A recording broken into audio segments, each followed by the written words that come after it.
İllərdir sən mənə anasan, eşq ocağın yandırasan. İnsan zatından bir tərif, analar mələkdir mənə tərif. Bacı hayatımın sözü, qanadlı bir mələk özü. Mən xoşbəxtəm həyatımda, çünki varımda dımdızım. Bugün kutsal bir gündür, ana bacı günüdür. Bütün kızlar mələkdir, insana taze səsdir. 8 Mart'ın mübarek, dünya kadınlardan ibaret. Yeni il mənə bir yar ver, ürəkli bir ünvan ver. Ana bacı xanımım, ya mənim gözəl qızım.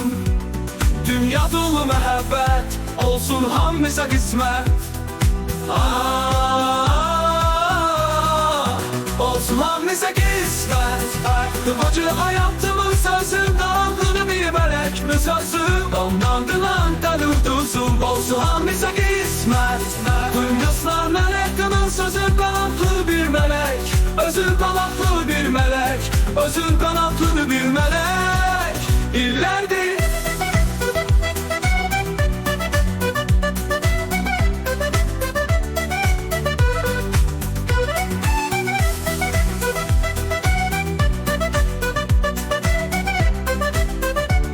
İllərdir sən mənə anasan, eşq ocağın yandırasan. İnsan zatının bir tərif, analar mələkdir mənə tərif. Bacı hayatımın sözü, qanadlı bir mələkdir mənə tərif. Bacı hayatımın sözü, qanadlı bir mələk özü.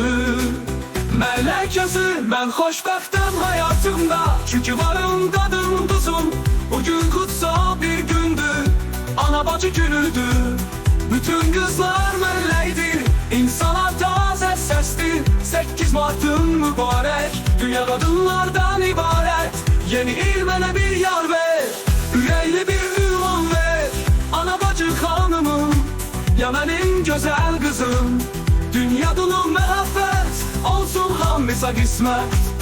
Dünya dolu məhəbbət, olsun hamımıza qismət. Olsun hamımıza qismət. Bacı hayatımın sözü, qanadlı bir mələk sözü. Damlandılan tədu tuzum, olsun hamımıza qismət.